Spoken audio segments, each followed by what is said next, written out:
Welcome to the Inner Huddle, the podcast for parents and coaches to help children fulfill their potential both on and off the pitch.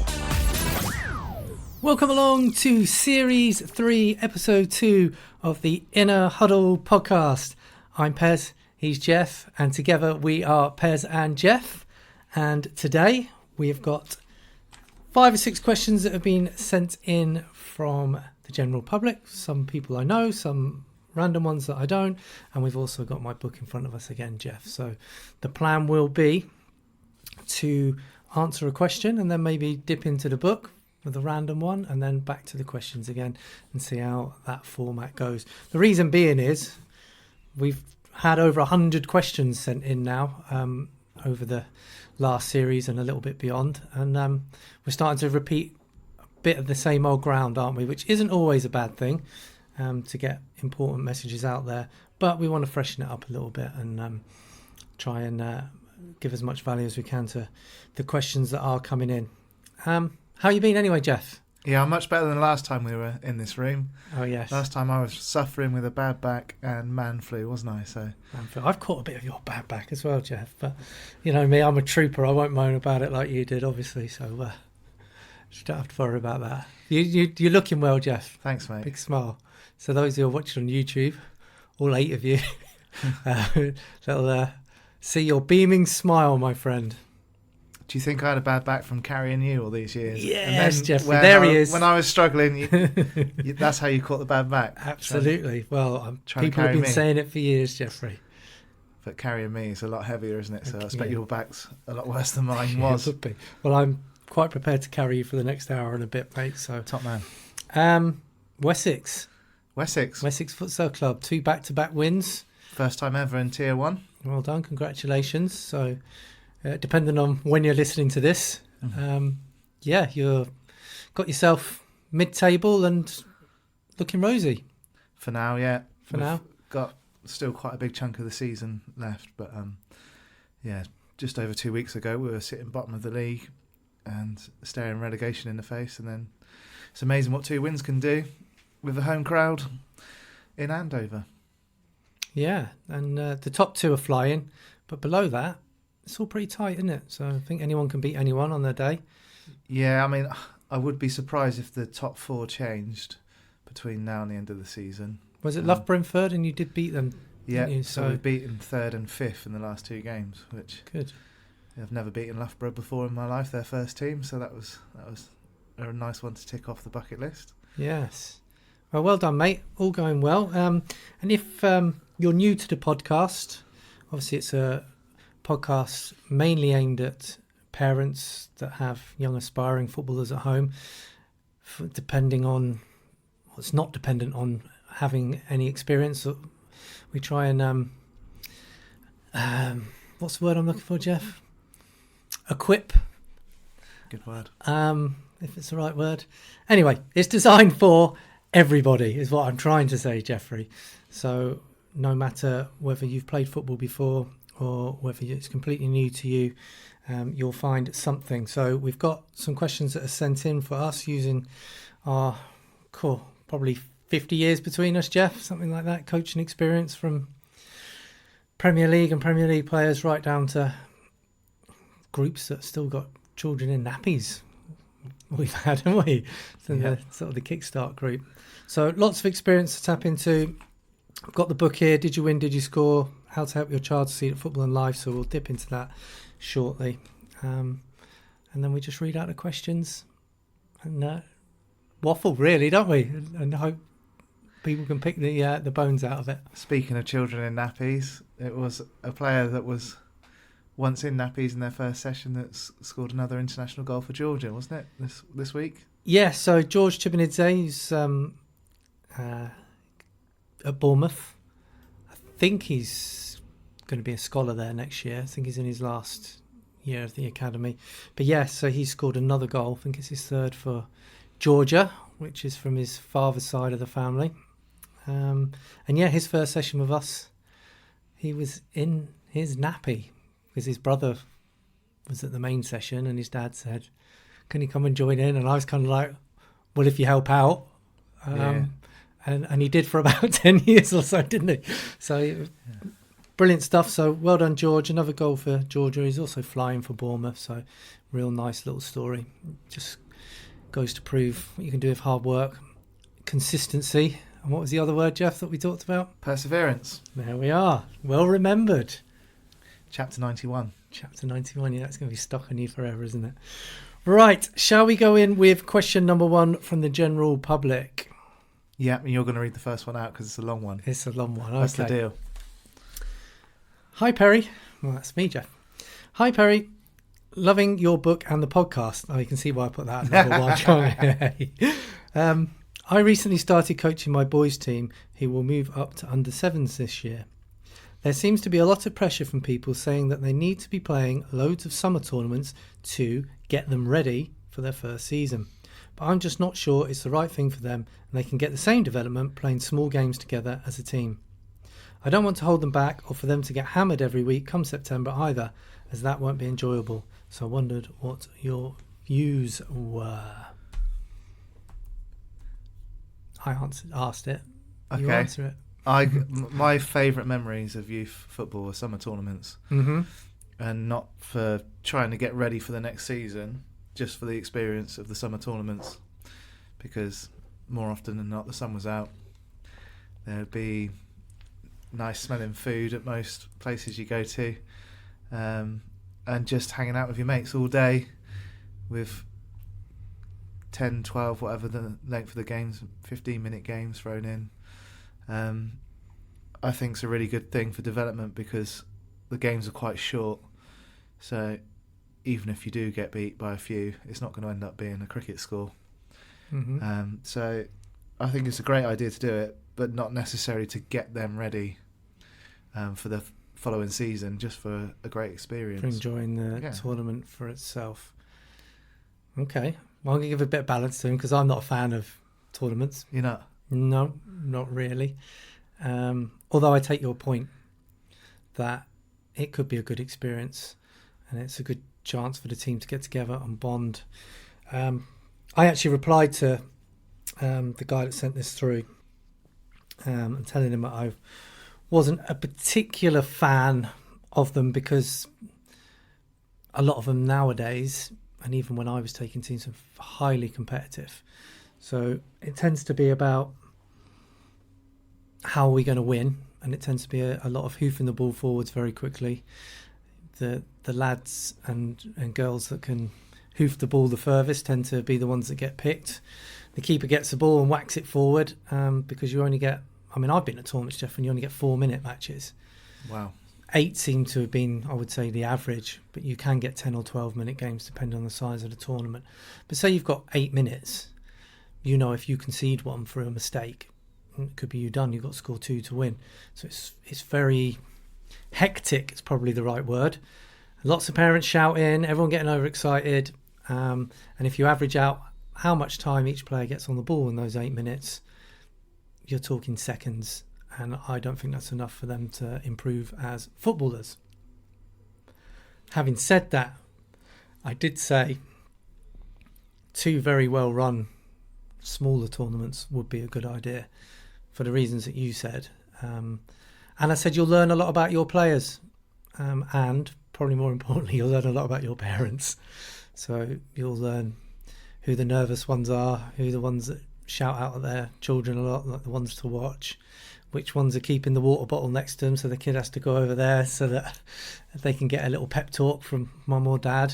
You'll learn a lot. Which one's late to them all? Do you know what I mean? So I think it's a good experience, but as you said, to get them ready for the new season and certainly improving them as footballers, probably not the greatest. If you could just flip it, because it's under 7s, isn't it? If it was, well, you've got to think they're under 6s now, so some of them will be 5 years of age. So if it wasn't called a tournament and if it was called a festival of football with no semi-final and final at that age group, should be at that age now. I don't know if they've changed and reverted back.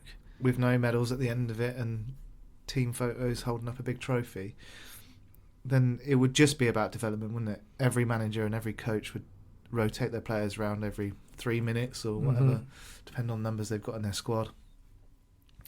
and everyone would develop. It would be a development thing rather than a results thing and an outcome thing to get them ready, as it says in quotes. Yeah, I mean, the concerning thing was the word pressure. There seems to be a lot of pressure from people saying, well, there'll always be pressure, and there'll be pressure at the tournaments to get results, because say in a 10-minute game you get beat 10-0, then everyone knows that some of the parents are going to be looking at some of the teams that are doing well in the tournament and think, oh, perhaps my 6 or 7-year-old will be better over there. So there's always a bit of pressure to do well. So try and take the pressure off yourself, especially talking to your parents and communicating well with what your philosophy is. If you're going to rotate the players and it's going to be about development, then stick to your beliefs and your philosophy, but communicate it well to the parents from the start. Because if you get a couple of parents who are turning up thinking we're going to play to win and we'll play our best team all the time and not rotate positions and things, and then you do all those things for development, then there might be a bit of conflict. So good communication is key there. You've made some good points there, to be fair, Pez. I'm just looking back with my rose-tinted goggles on, and there wasn't people strutting around trying to put together the best team in the area back then. You just played for your local town or village or whatever with your mates. From school mainly. Yeah, and I can't think of too many players that weren't in my year at school, at the same school as me. And I don't ever remember some dad or scouting, quote marks I'm going to say again, going around trying to put together some super team of grassroots players in the local area to enter some jumped up league. To be honest, it was just turn up, play with your mates, go home. Yeah, that's a modern problem, isn't it? I mean, but these could turn up at a tournament. If you do well, you're probably going to have most of your players robbed for some super team that's just starting up, that's created a badge and said we're entering this all spangly league. Yeah, so a modern scenario might be, this is a little village team, all nice, all friends, turn up to the tournament, and then they get beaten by a super duper club that puts players together, the best players, have to be the best. To be the best, you have to play the best sort of attitude. Yeah. And you might come across one of those and get beaten 7 or 8-0, and then find that 2 of your players have moved to them by the start of the season. That is a modern problem. Didn't really get that. No, we had the chance to be consistent and persevere. So the first team I played in would get beat 15-0, and after 6, 7, 8 years of development and just playing with the same people, we were the ones that were winning tournaments and trophies and things like that. So that probably wouldn't be an opportunity for us to have now, would it? Because if you're not doing great, your best players probably would leave to go to a different club back then. And if you were doing great straight away, most of your players would get poached to go to somewhere else, wouldn't they? So that little village team that I played for, it's rarer now. Probably would have folded within a couple of seasons. Add in social media as well. So then you get home and you scrolling through Facebook and Instagram, and then you see loads of photos from the tournament of children with medals and trophies and things, and that makes it worse, especially for the parents who always think the grass is green. I'm annoyed now because I've come round to your point of view and taken my rose. No, because I think you've given the perfect balance to it, because you do have to balance out the experience. So pick a couple of really good tournaments or smaller ones that say all the right things. Maybe ask some people what a nice little small tournament is with not too many teams. Sort of, like you said, small villagey teams. Under 7, see if you can find a festival of football rather than a tournament. Yeah, I'm not so sure whether they're not called festivals now, and whether everyone does get a medal, or whether it's reverted back, which a lot of non-competitive football seems to have done, going through various loopholes to be winners and losers and finalists and things. But so there's no easy answer to it. I did say pick a couple of good ones so that they get the experience and you learn a lot from them. And like you say, you look back on it and think, oh, what a great day that was, and they don't remember the results. It's just making sure that no harm's done to your team during it. But then if they don't get an experience, like they're saying, and then they get to their first game and they freeze because they've never played together before, and they get hammered, then they might start losing players. So there's no obvious answer and quick fix for this. But I did say, try and find a couple of nice teams you can have a friendly against, and play at their ground, play at your ground, or wherever you can get a pitch, and a team that's similar to yours, that's obviously same age group. They're not, I was going to say same level of experience, but they'll all be at that age, the same level of experience, maybe with a similar sort of development philosophy to yourselves, and have a friendly. I even put, what I used to like to do with my younger ones was play 4 quarters, in the first 3 you'd play as your team, and you'd rotate positions and everything, obviously, and then the 4th one you'd mix in with the other team, so you put bibs on, so you'd have some of their players on your team, and that seemed to be really fun, and the kids absolutely loved it, and almost diffused any score line that may have been brewing from the other 3. That's quite a nice thing to do, and if you've got big squads, you can maybe break it down into, split your pitch in half and have, I don't know, 3v3s. I don't know, what do they play at under 7s anyway? 5s. 5, so you could have a couple of 3v3s go in across the pitch if you've got enough goals and things, and then put it back together for your big match to finish. Yeah, it's got to sort of think outside the box a little bit of how you can maximise your time, or their time with contact with the ball, and how everyone's going to get the most out of it. So yeah, couple of friendlies, couple of tournaments, and then training sessions where you play small-sided games. I think that sounds like a good summer and best way to prepare for it. But subjecting children to a little bit of nerves and competition is good early. So there might be someone going, no, it's good, they should get out there and, be subjected to competition and losing and winning and stuff. And I think that's probably right. There's something in that. But it's got to be controlled, not over the top. Well, it's a good start, Geoff. Yeah. Are we going... And we gave some balance because we disagree with each other for once. Question. A little bit. Question, chapter, question. Yeah, do you want to do question, chapter? So we go to the book? Yeah, I need to get the... the random number generator up. I did this earlier and then forgot about it and put it back in my pocket. Huh. Well, there you go. Professional as always, 150 Jeffrey. chapters, wasn't it? 150, so yeah, but 1 to 150. We do actually have a list of ones we've had before because, believe it or not, we've done 2 episodes with the random number generator, and we repeated chapter 16 twice. I was horrified when I went through them today, and just to make a list of them, I thought, oh no, I need to watch them back and see. We've probably totally contradicted ourselves. So, maybe don't go back, anyone, and check what we said for chapter 16 twice. Are you ready, Geoff? You just told everyone to do that now, really, haven't you? Yeah. 3, 2, 1, randomise. 142. 142. Do you want to check to see if we've had it first, Pez? Oh, yeah. I should have put them in... We've had 145. No. So we're looking good. 142. 142. Ooh, my goodness. This is the first chapter of the last section of the book. And the last section of the book is individual practices, training at home, and skill acquisition. Very controversial. These pages are in black. Yes, that's like a section separator. And the quote for this section is by Arsene Wenger, and is, if you have no technical skill at 14, you can forget it.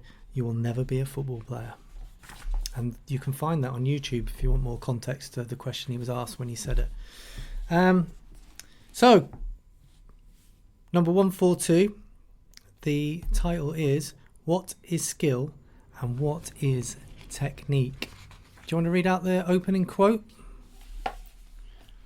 Hang on a minute, I might be in the wrong place, so you better read it. It's 142 up there, look.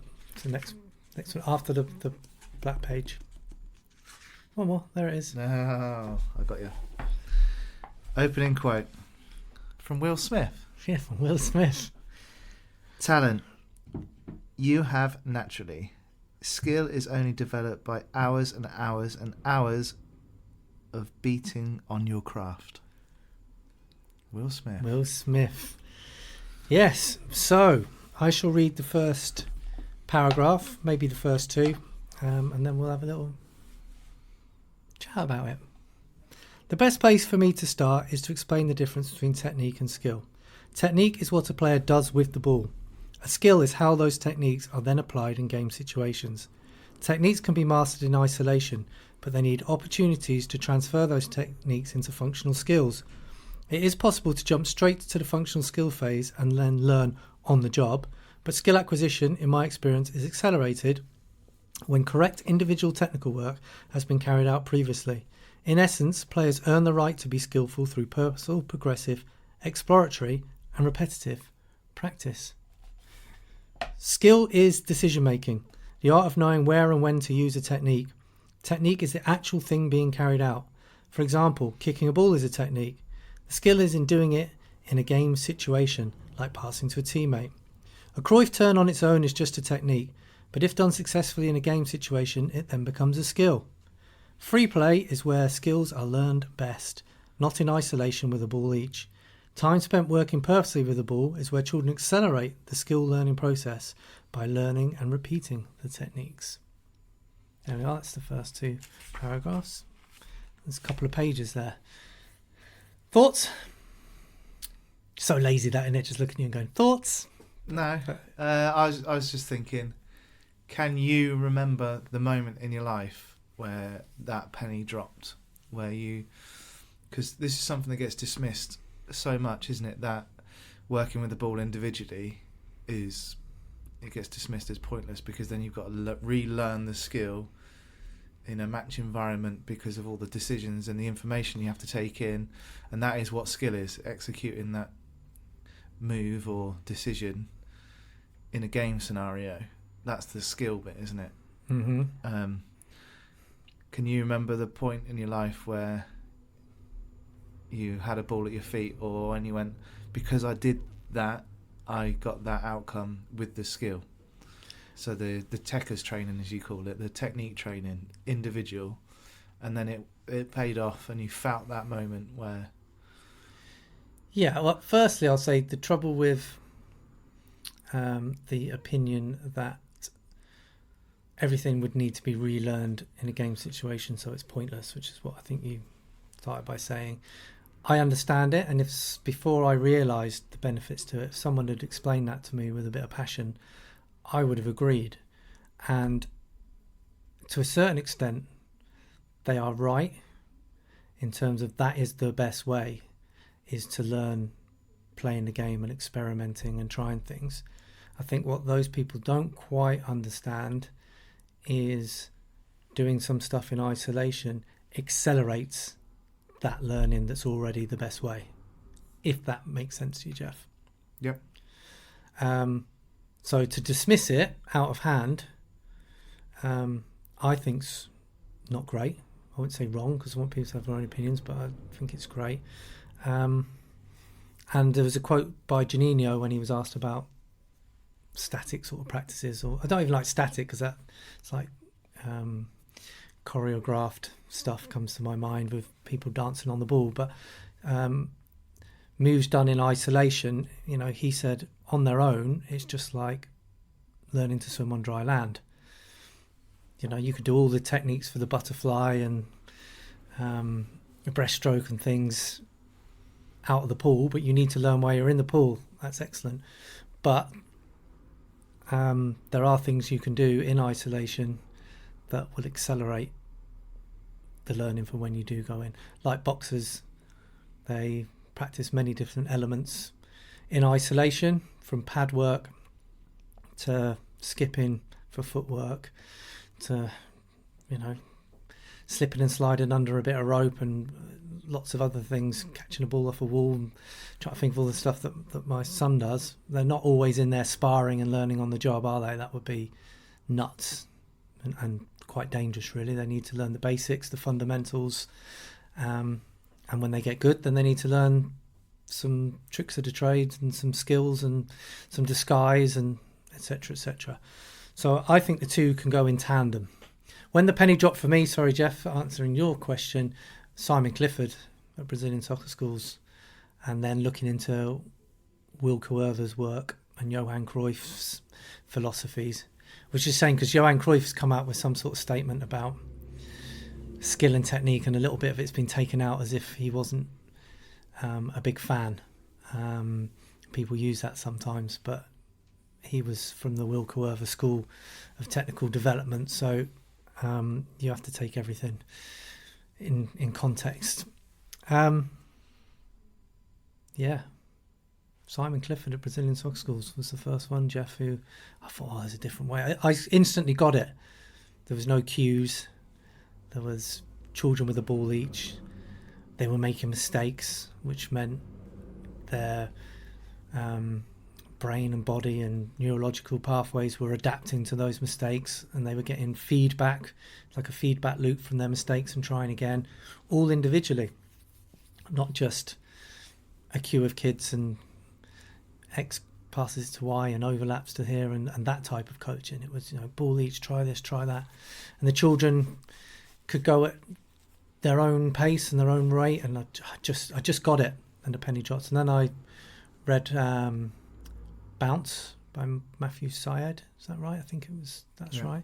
And I started thinking, this book could have been just written for me. And I sort of went on this journey and kept adding bits from was it Malcolm Gladwell as well. I know some of his stuff for 10,000 Hours is a bit controversial, but I kind of got the concept of it all. And that was my foundation for all my learning. But I'm a massive fan of free play as well, and kids going and exploring. For example, in our sessions, Geoff, we show children the possibilities of how to practice a technique or something, a possibility that they could do in a match. We then break it down to show them what we call the techers, so the technique, and we call that the cheats and hacks of how to, the scientific terms, lay down myelin, isn't it, over your neurological pathways. People call it muscle memory. And then we show them how to then try that and then put it back into the match move, then go and do it a bit randomly with lots of people together, so you have to adapt to them, and then try it in your free play match with no pressure. So we do have sort of steps that go through it leading up to the real thing, if you like. What was the question I asked you again? When did the penny drop? Yeah. And I knew that it would trigger me. I knew how passionate you would be about speaking about it. Well, that's why I got a whole section on it here. And there's even a chapter in here about, let me have a look. It is opposition to individual isolated practices. So there's it's a big one as well. So because there's so much of it out there, and we're so passionate of,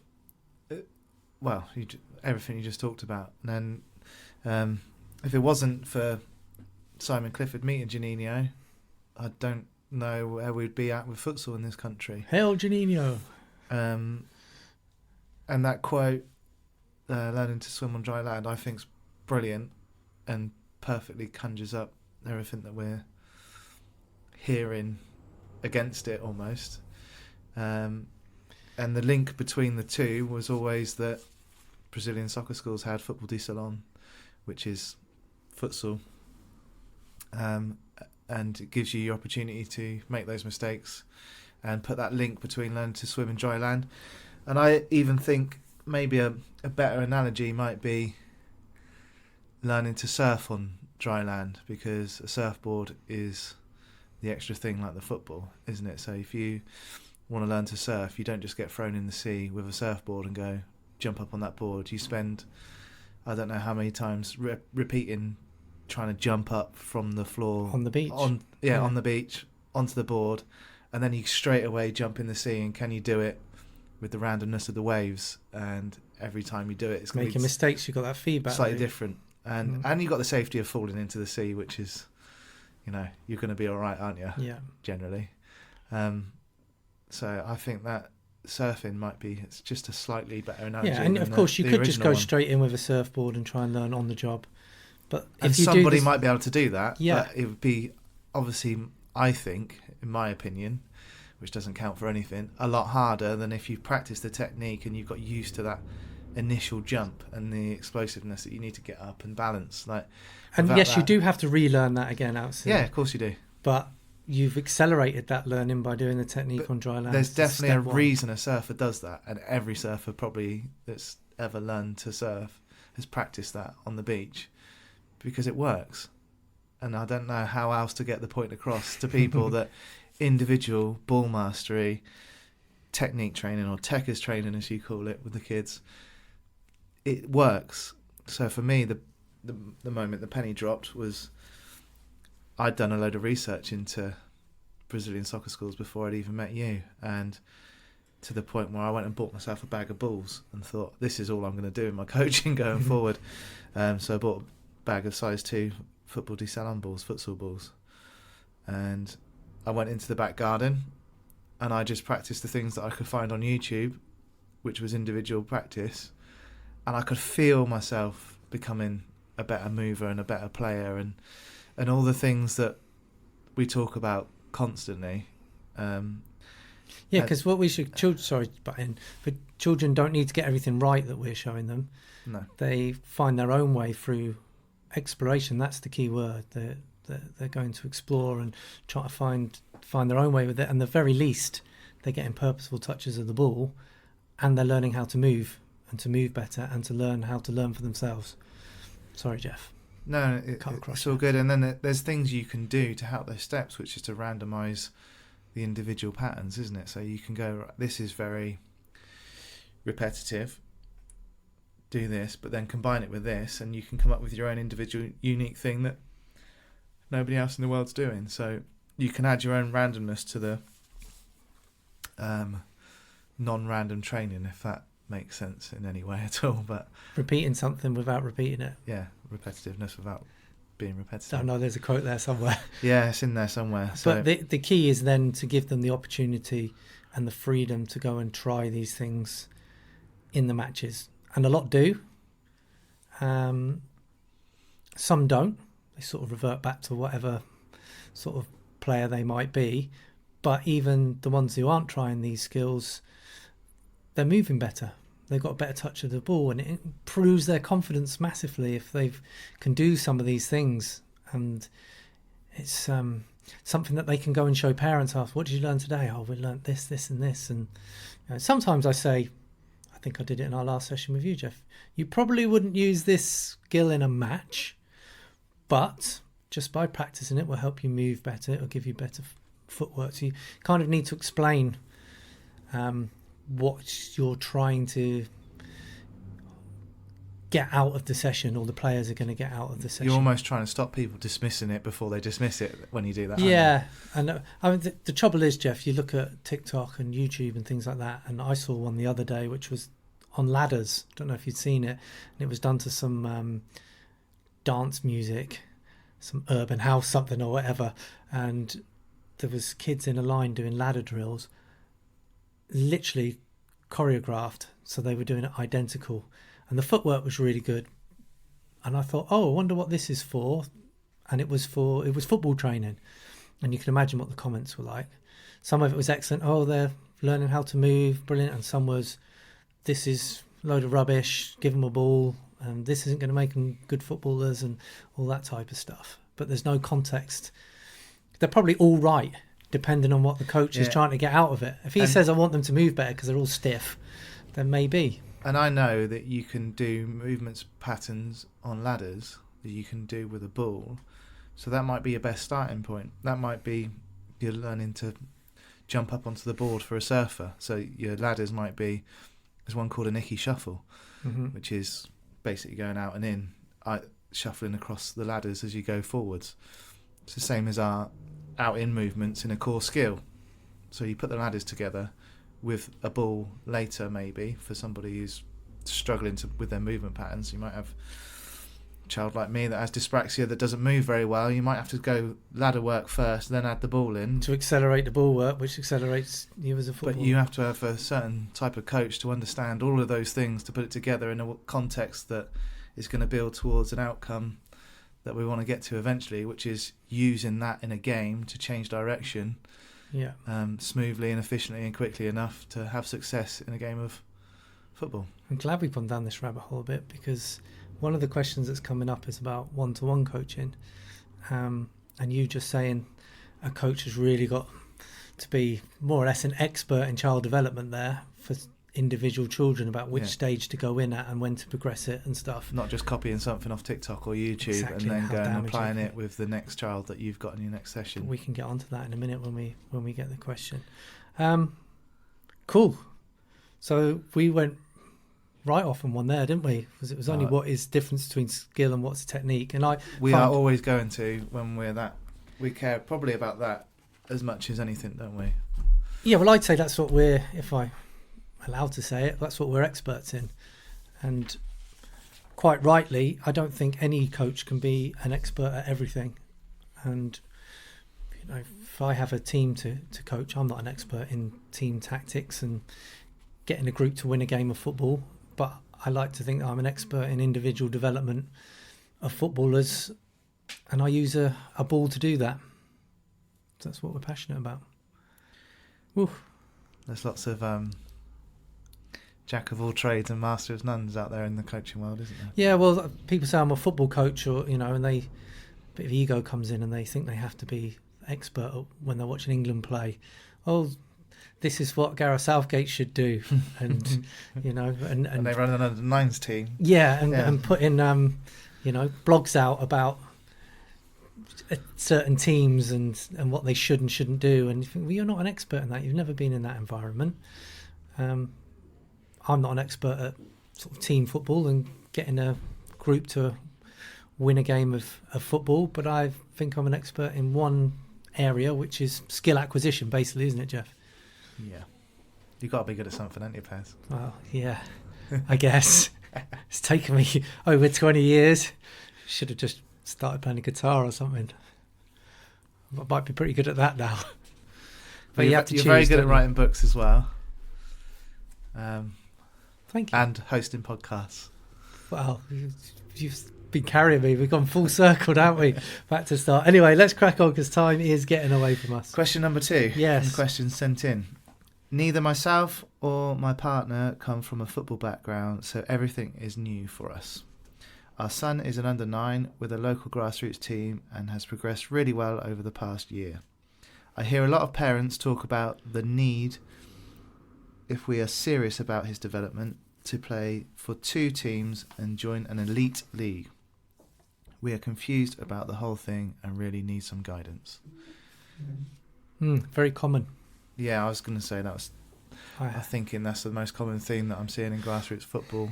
Yes. Over the past 3-4 years. Almost, if you're not playing for 2 teams, you can forget it, is the narrative. Narrative, thank you. Great word. The narrative that's being pushed at the moment. And I had one just on Monday evening. And to add some context, it's now Thursday, is it? Yep. Yes. Exactly the same thing. Parent confused. I'm not sure what to do. She stands out there with all the parents in the sort of the foyer, and she's hearing lots of stories about how their child's doing so well in this wonderful team that's brilliant and doing this, that and the other, and it's just a lot of egos, and I don't really like it.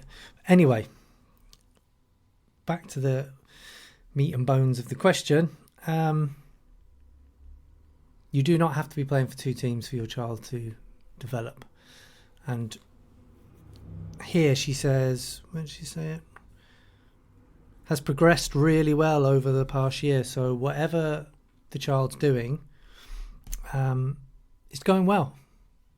So why risk that development and them doing well by trying to chase another few % maybe at the risk of cocking it all up, in my opinion. If they're on the right trajectory, keep them on it. But parents get very maybe impatient and want to hurry things up, especially when they're seeing on social media and hearing other parents saying, oh yeah, you've got to be playing for 2 teams and you've got to be playing in an elite league, etc., etc. I don't like playing for 2 teams in a weekend. I've said it before. The amount of time spent in a car travelling, and compared to the actual time that your child's going to get on the ball, we worked it out once, didn't we? Something like over a weekend you might get 5 or 6 minutes if you're lucky on the ball. It's not enough time to get better at football.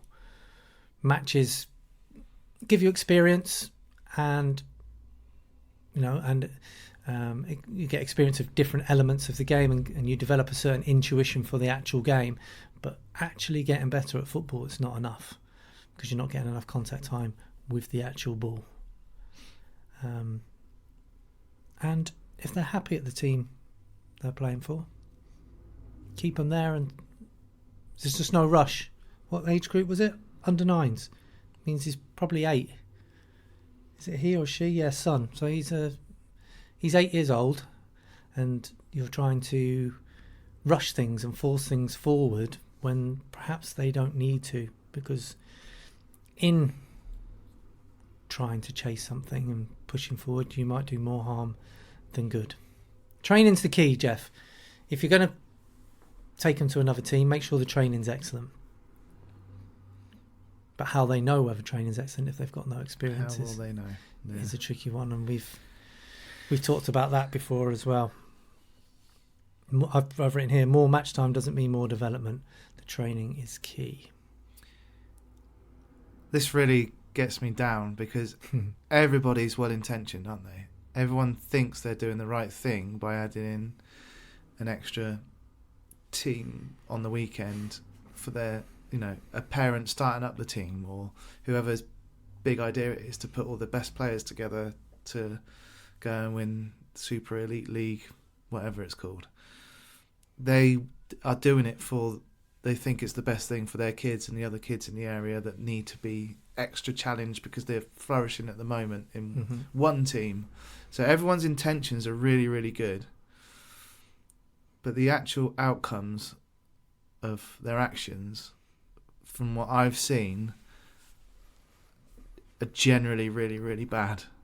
And that sounds like quite a big blanket thing, but not just the standard football, but the psychological damage that some of it does. Yeah, and 12 to 18 months shelf life, I feel like it has when you go and do this, when you go and chase it. And so you'll have 12 months of thinking, this was the best decision we ever made. We've joined a new Saturday team that play in Super Elite League Division 1 and blah, blah, blah. And it looks really good. And you're having a great season. You're winning everything. You're winning every game by however many goals. And well, it must be because the development's so good and the coaching's so good and they're really well drilled and all the things that impress parents. So the sessions look good, and then all the parents then go to their other sessions and say how great the sessions are and how great the coaching is. And then 18 months down the line, you've got a kid who started losing suddenly when they've been bigged up to be super elite, best team in the area. Lost a couple of players to another elite team or something. And then suddenly they're falling out of love with the game. And all those good intentions in the start have flipped around, and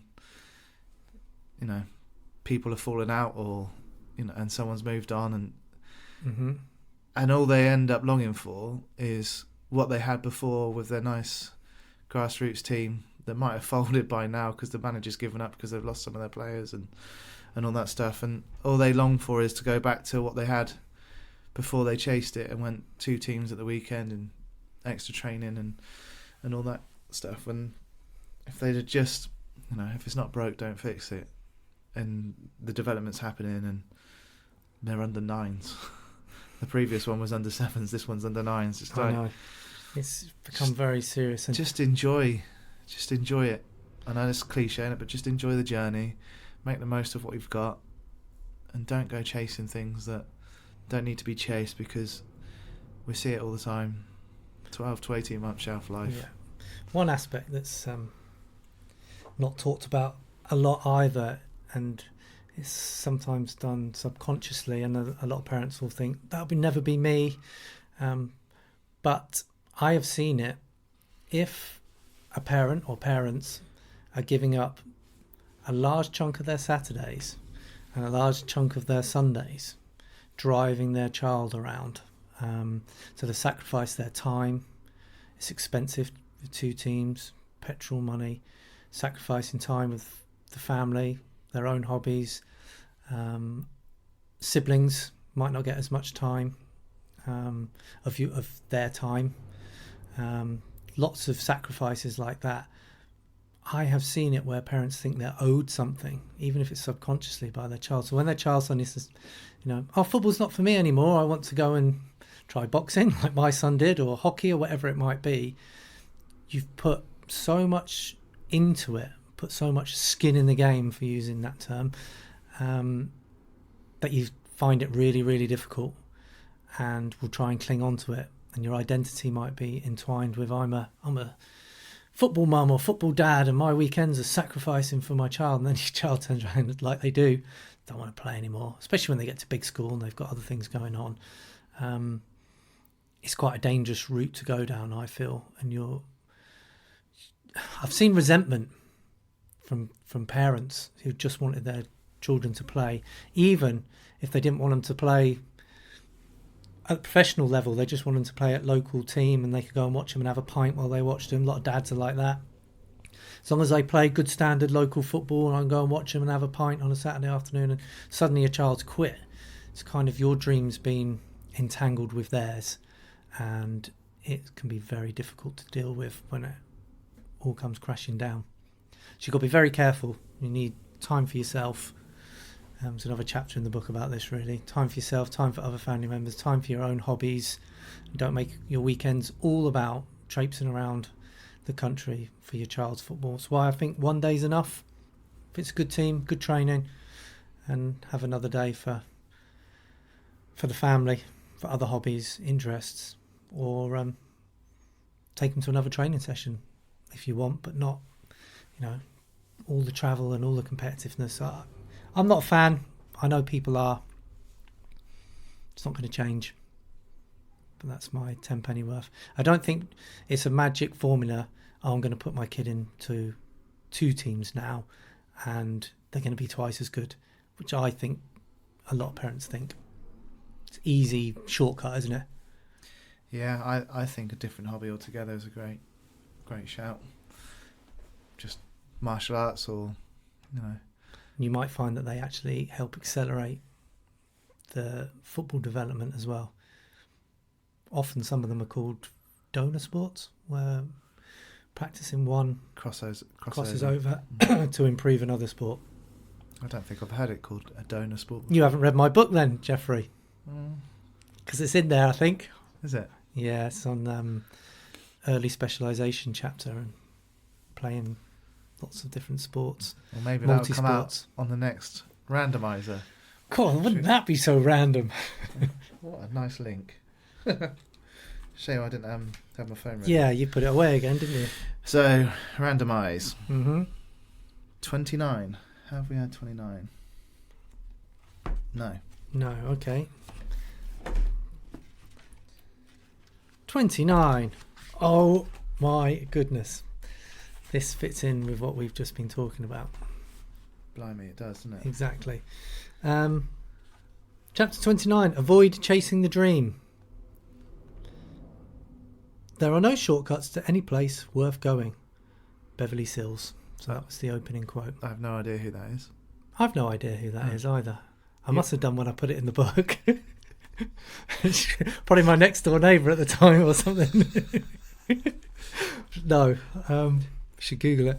Beverly leaning on the windowsill. Yes, exactly that.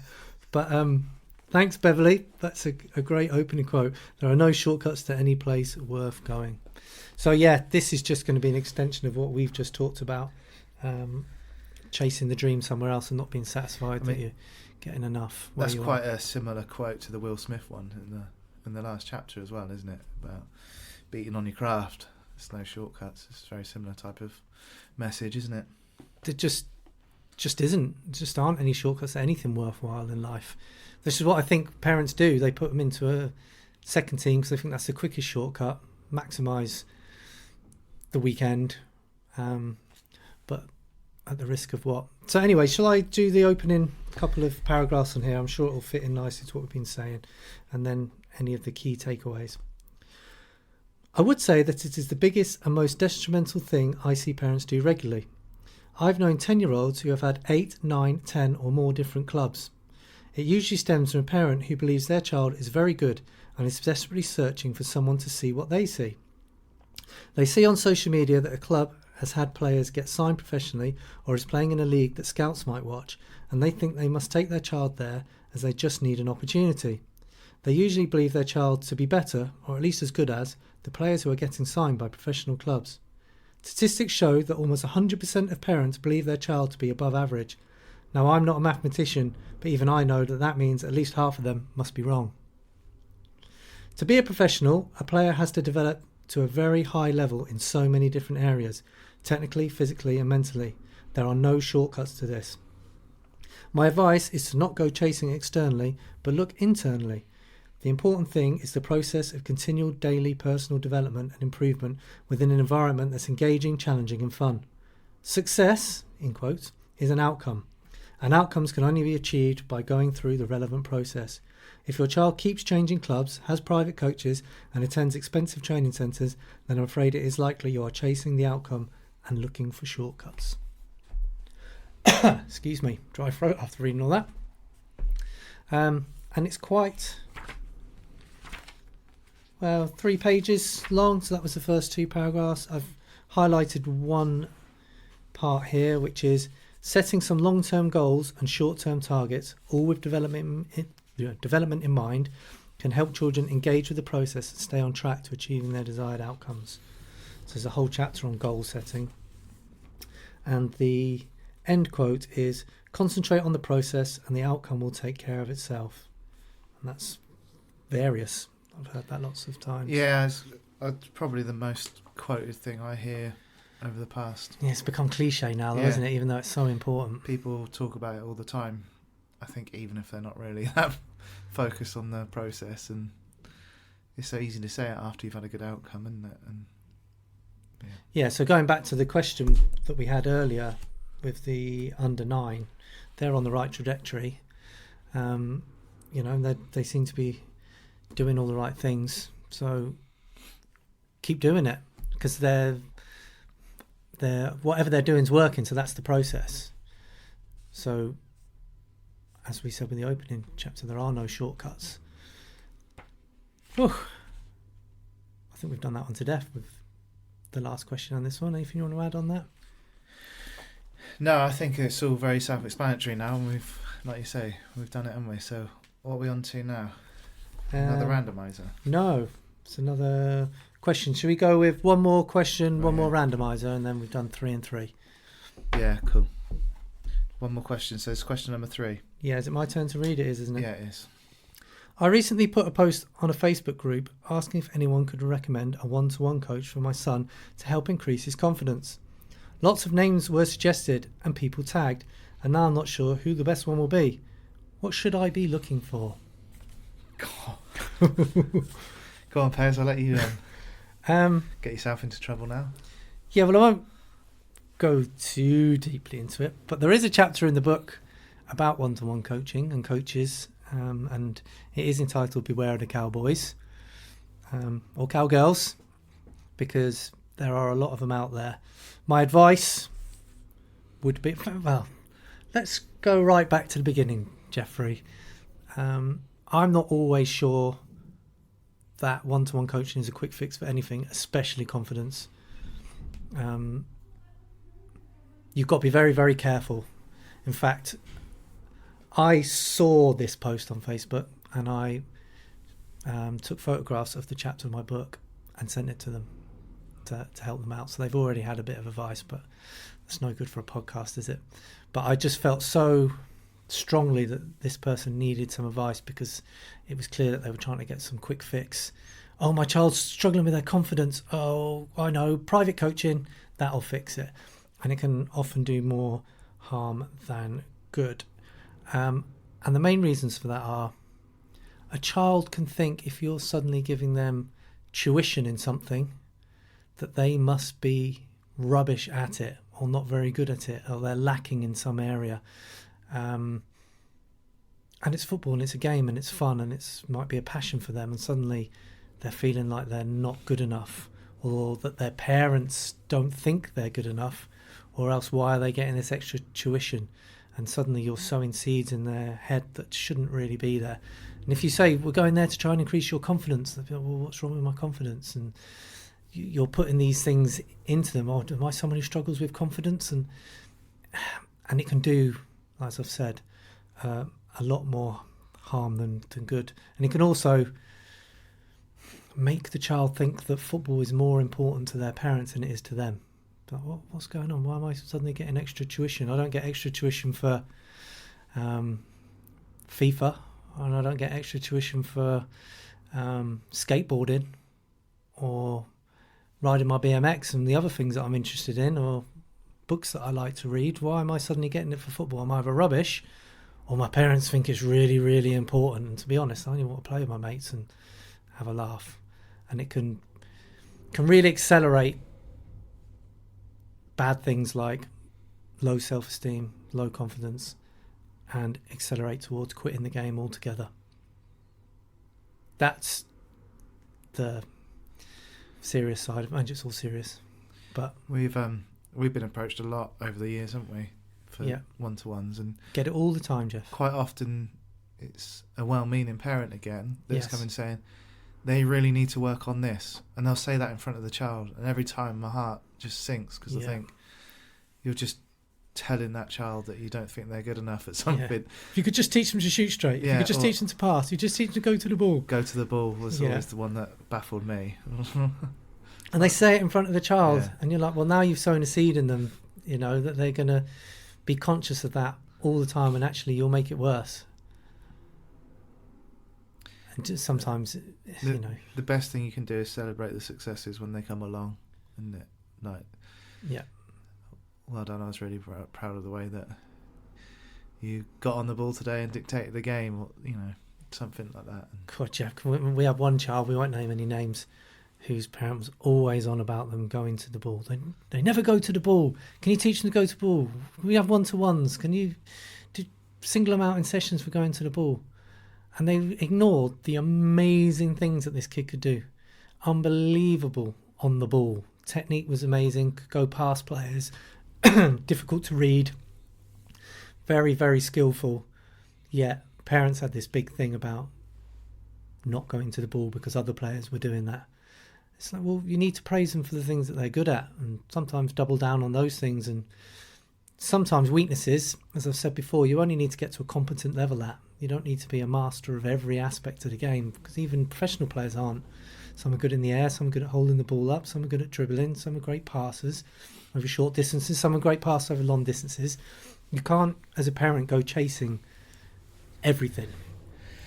Confidence I get, because you want your kids to have confidence. My point is, you can often do more harm than good without even realising it, and it's not a quick fix. Especially if you're going to someone who doesn't know much about children's development and well-being. I mean, when I was doing one-to-one coaches, I did a children's mental health qualification because I was so worried about getting this aspect right.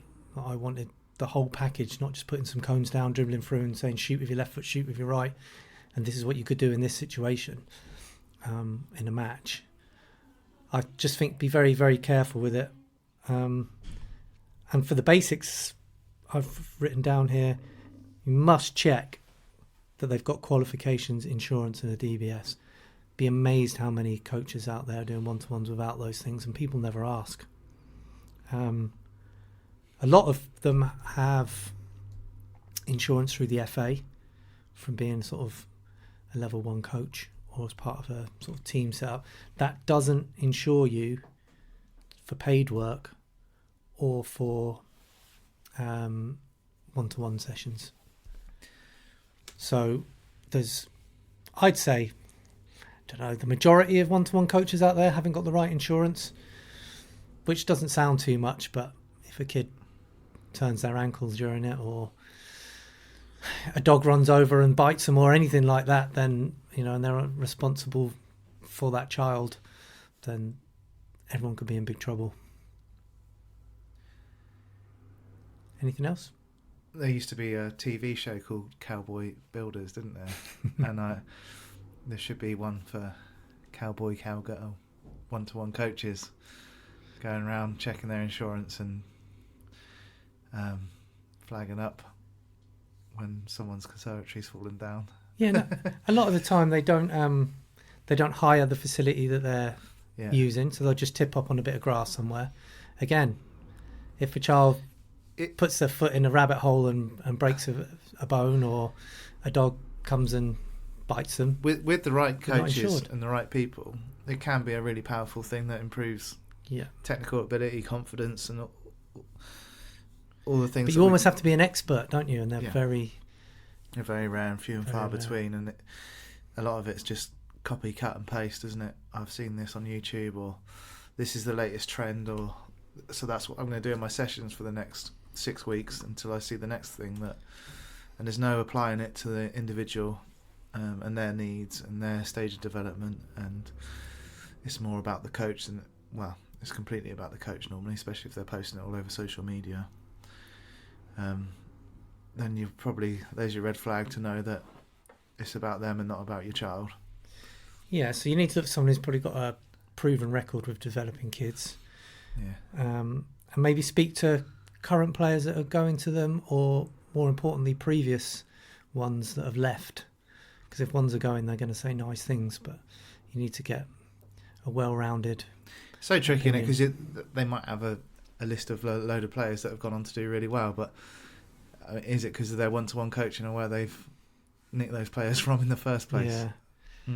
Well, I know one-to-one coaches that will actively seek out the parents of those types of children that are doing well and can go on and message them on Facebook and things and say, I think I can really help your child improve in this area of the game, and can do some one-to-ones. And if you read between the lines, is I think your child can really help my social media status, and I put some videos of them being good in my sessions when they've got good somewhere else. Yeah.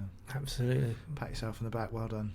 I've known one-to-one coaches seek out people that have got money and then saying, I can really help your child for £50 an hour.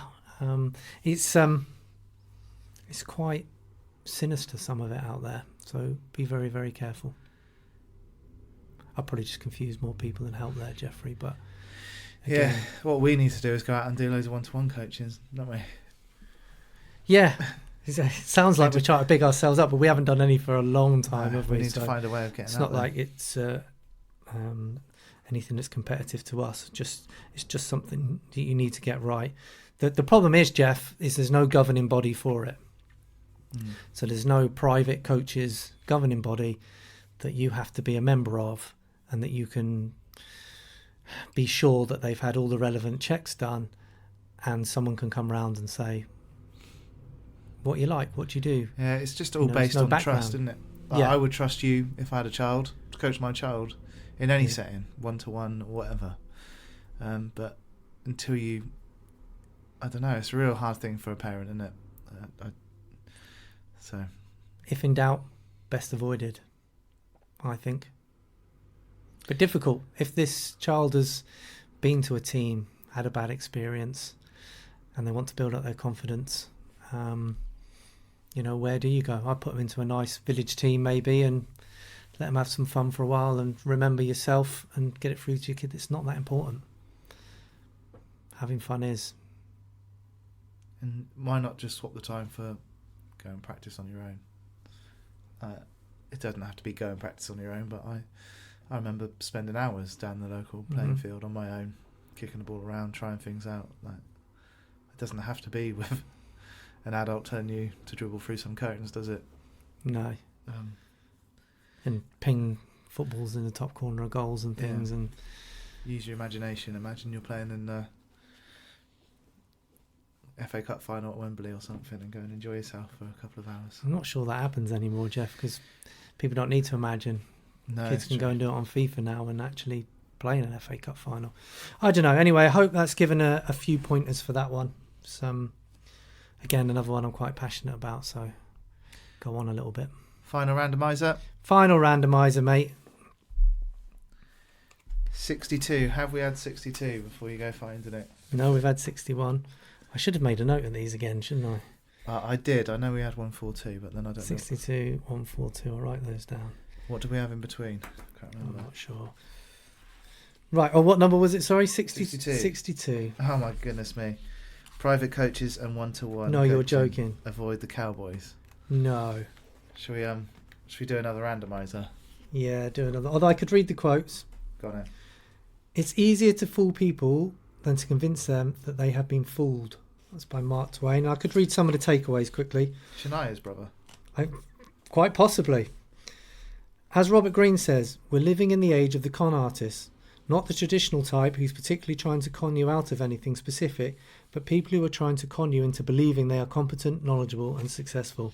I love that. Robert Greene's books. You read one of his as well. I think you recommended it to me. That's for the first time ever. That's a quote that I recommended a book to you from. Yes. What was his book? Mastering... No. I don't know, but he had such an interesting life, didn't he? He was amazing. He's written a few books. He came up in a podcast that you recommended that I listened to yesterday, actually. Mastery. I'm sure that was one of his books. Anyway, other bits I've highlighted. For one-to-one coaching to be effective, the coach needs to be an absolute expert in their field. Other things that children enjoy, like riding their bikes, skateboarding, or even computer games, never have one-to-one coaching offered, so it can leave them feeling that football is more important to their parents than it is to them. I'm glad we're consistent with what we've said, Geoff. Yeah. That's just going over what we've done. If some coaches put as much effort into being a good coach as they do in pretending to be a good coach, they could actually be a good coach. I like that one. It's true though, isn't it? You see him on social media all the time and that, and you think, go and do some personal development courses.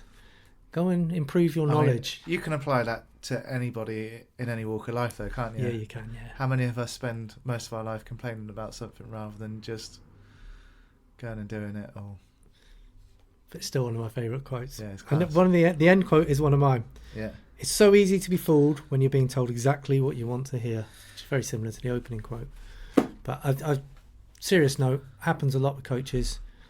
They prey on some sort of weakness or something that a parent's worried about, like going to the ball, for example, and then they prey on that and go, I can help your kid go to the ball, you do it this way and that way, and you think, that's exactly what I want, that's exactly what I want to hear, and before you know it, you're parting with a lot of money for a group of 5 sessions. And I think this is a really good place to leave the podcast on, because it feels like we've been building up to that quote. It's so easy to be fooled when you're being told exactly what you want to hear, because that's the thing that I've seen so much, and it's now my absolute red flag if I was going to say, do you know what, don't let your kid go anywhere near him. When somebody's telling you everything you want to hear, it will always be more about that coach than it is about your child. The reason I respect you so much, Pez, is you'll tell people what they need to hear, not what they want to hear. So it might cost us money down the line with people dropping out or whatever. It might affect business, it might be, but what they need to hear is more important than what they want to hear.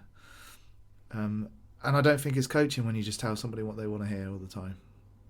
we're in the business of developing children, not developing money. So you have to start these things and continue with the right philosophy morally. There we go. Okay, I agree. We'll leave it there then, Jeffrey. Because it just leads on to your final quote that you always leave us with. It does, but I do have a couple of things just to add here, Jeffrey. I'd like to wish young Mo and Corey, who works for me and plays for Wessex, good luck. Is it this weekend or coming up? They've got England camps, the pair of them, for their respective age groups, for futsal. We've known these two players for a long, long time. Like I say, Corey's one of my coaches at Pez's and plays for you at Wessex. So I think it's only right that we wish him all the best of luck with that and go and enjoy it. And Mo's mum is a big part of the reason that we're here today doing a podcast. Mo came to Pez's Street Soccer. I got invited in on her radio show at the time. Mm-hmm. And I asked if you could come in with me. Yeah, that's normal. And then you got the bug for doing the radio show, which then turned into a podcast, The Inner Huddle. And you kept dragging me back ever since. So, yeah, the biggest mistake of my life was inviting you along to that radio show with Mo's mum. Thanks, Mo and Mo's mum. Yeah, they invited you into... It was a Keep You Up challenge, wasn't it? Is that right you were doing? Yeah, I was raising money for the futsal club at the time. And Mo's mum thought it would be a good idea to get in on local radio to promote it. And you said, come on, mate, Pez, come. And we had a holiday camp coming up, so we thought, oh yeah, that'd be a good idea to promote kids in the local area coming and doing some futsal at the time as well. So it all And then we got our own show. All tied in nicely. For a year or whatever it was, year and a half. On Castledown FM. Yeah, great days. Enjoyed it. And that obviously led to the podcast, and the rest, as they say, is history. Please subscribe and share. We do get, thankfully, a lot of downloads from all over the world, from some quite bizarre countries as well, that you wouldn't think that we'd be big in, like Azerbaijan and things like that. But please do subscribe, because it really helps us grow the podcast. Even if you haven't enjoyed it, just subscribe and share it if you can, because the majority don't actually subscribe to it. But if you do, you'll obviously get a little notification from your podcast app to say that when the next one's been released, and helps us and helps you to keep on top of everything that is your child's football development. And this episode is sponsored by my book, Jeffrey, which is Did You Win? Did You Score? How to Help Your Child Succeed at Football and Life. And it is available on Amazon. Just type in my name, Perry Cocking, and you will find it. Happy? Very. I enjoyed that, Jeffrey. Good job, Pez. I always enjoy hanging out with you. And what else would we do? Well, probably go to the pub and hang out, wouldn't we? Really, let's have it right. Talking about we should do a podcast. Quite possibly. No, I've enjoyed that one, Jeff, and I think we've done all right. So thank you as always, and never forget, football isn't that important, but children are, and we'll see you next time.